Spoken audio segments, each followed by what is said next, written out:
Halo semuanya, selamat datang di sesi cerita kita hari ini.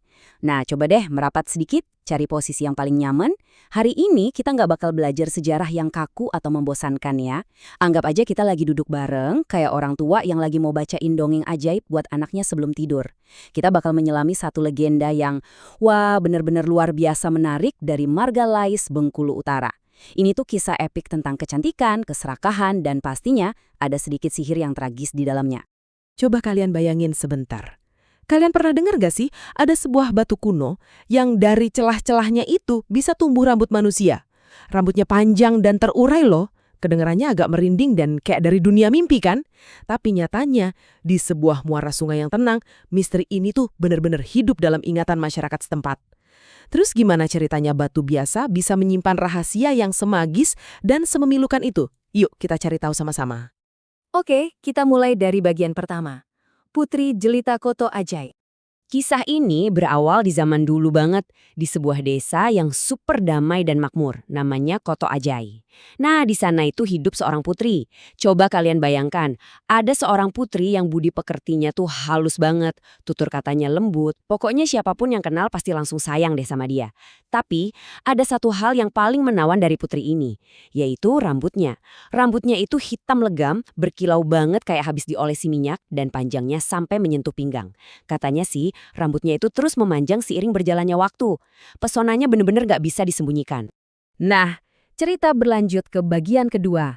Lamaran Sang Pangeran Aceh. Kabar soal kecantikan sang putri ini akhirnya menyebar luar biasa cepat. Terbawa angin lah istilahnya, sampai terdengar oleh para pelaut ke seberang lautan sana. Dan yang paling menarik di sini adalah, coba deh kita lihat perbedaan dua sosok ini. Di satu sisi kita punya sang putri, yang ibaratnya simbol kedamaian dari Koto Ajai. Nah, di sisi lain, nun jauh di Aceh sana, ada Pangeran Raden Serdang. Dia ini anak raja yang wah kaya raya luar biasa, dan seorang pelaut ulung yang udah terbiasa dapetin apa aja yang dia mau. Waktu sang pangeran dengar cerita soal putri kita ini, tebak apa yang terjadi? Dia langsung jatuh hati, padahal ngeliat wajahnya aja belum pernah sama sekali. Pangeran Raden Serdang ini tipenya nggak suka buang-buang waktu ya. Dia langsung kirim utusan buat ngecek kebenaran rumor itu, dan nggak lama dia kirim rombongan resmi buat melamar sang putri. Tapi, disinilah dongeng pengantar tidur kita mulai berubah jadi kisah yang agak menegangkan.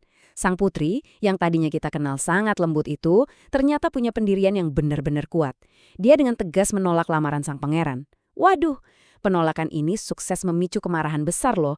Buat pangeran dan orang-orang Aceh, ini tuh sebuah penghinaan yang gak bisa dimaafkan. Tiba-tiba aja bayang-bayang perang mulai mengintai dan menutupi langit Koto Ajai yang tadinya damai. Sekarang kita masuk ke bagian ketiga, benteng bambu aur berduri.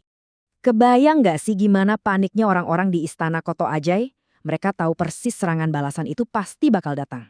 Mereka butuh pertahanan, dan mereka butuh itu sekarang juga. Akhirnya orang-orang istana kerja keras siang dan malam buat menanam yang namanya aur berduri. Coba kalian bayangin, batang-batang bambu yang tinggi banget, menjulang ke atas, saling berjalin rapat satu sama lain, dan ini bagian yang ngerinya. Dipenuhi duri-duri yang tajamnya minta ampun. Kalau ada yang nekat menerobos, wah kulit mereka udah pasti langsung terkoyak. Istana Koto Ajai benar-benar ngurung diri di balik benteng alam ini demi ngelindungin putri kesayangan mereka. Oke, mari kita bedah lebih dalam taktiknya di bagian keempat, siasat koin perak mematikan. Ketegangan ini memuncak gila-gilaan cuma dalam waktu 24 jam aja. Bayangin di malam yang gelap gulita, armada laut Pangeran Raden Serdang tiba-tiba datang bawa mimpi buruk. Terus menjelang fajar, suara gemuruh pecah saat pasukan Aceh secara paksa berhasil nembus pelabuhan Lawang Sketeng. Papa tunggu, kejutan yang sebenarnya baru terjadi waktu matahari terbit. Pas para penjaga istana lagi bersiap-siap mati-matian nahan benteng bambu berduri mereka, mereka malah lihat ada sesuatu yang aneh banget bersinar dari balik duri-duri tajam itu. Dan kejadian ini tuh dengan sangat brilian menunjukkan betapa liciknya Pangeran Raden Serdang. Dia itu tahu kalau benteng bambu Koto Ajai terlalu rapat dan terlalu menyakitkan buat diterobos pakai cara biasa. Jadi, alih-alih pakai peluru meriam besi, kalian tahu ndak apa yang dia pakai? Koin perak. Iya, dia ngisi meriam-meriamnya pakai kepingan koin perak yang jumlahnya nggak kehitung. Dor. Meriam ditembakkan ngehujamin dinding bambu itu pakai hujan perak. Terus apa dampaknya? Penjaga istana yang harusnya fokus perang malah terpesona lihat harta karun jatuh dari langit. keserakahan langsung membutakan mereka. Pas mereka lagi asyik dan rakus mengutin perak-perak itu, benteng pertahanan jadi kosong melompong. Ya udah, istana pun akhirnya jatuh ke tangan penjajah.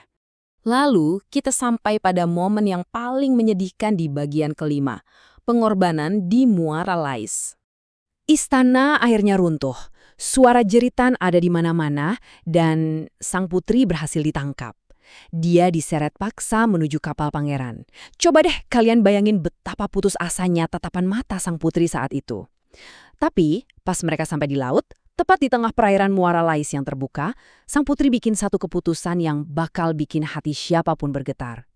Daripada dibawa ke seberang lautan dengan paksa, dia memilih untuk menyerahkan dirinya ke perairan Muara. Demi mempertahankan kehormatannya, dia milih kebebasan yang tragis.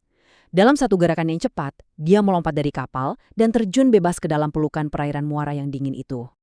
Seketika itu juga, suasana langsung berubah jadi sunyi senyap. Sebuah keajaiban yang juga terasa seperti kutukan, terjadi begitu aja. Sang pangeran dan pasukannya cuma bisa berdiri kaku, natap dengan ngeri waktu tubuh sang putri perlahan mengeras dan berubah wujud jadi batu karang. Dia udah menyatu sama alam. Dan kalian tahu apa yang tersisa?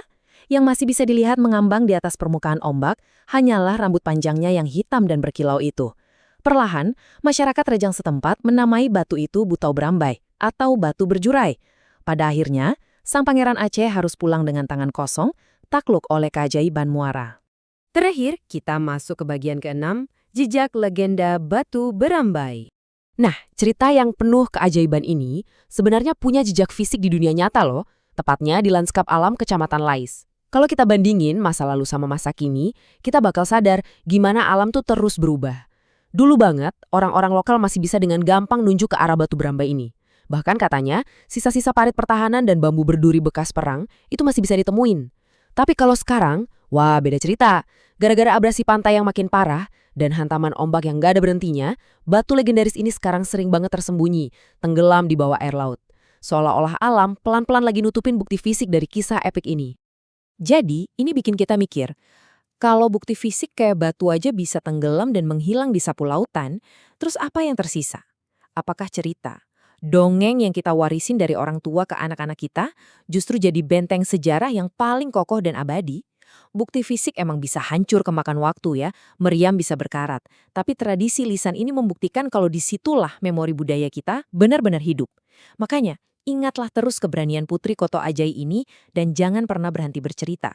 Karena pada akhirnya, cerita kitalah yang ngebangun benteng sejarah yang sesungguhnya. Oke, terima kasih banyak ya udah nemenin sesi cerita kita hari ini. Selamat tidur yang nyenyak dan sampai jumpa di kisah-kisah luar biasa berikutnya.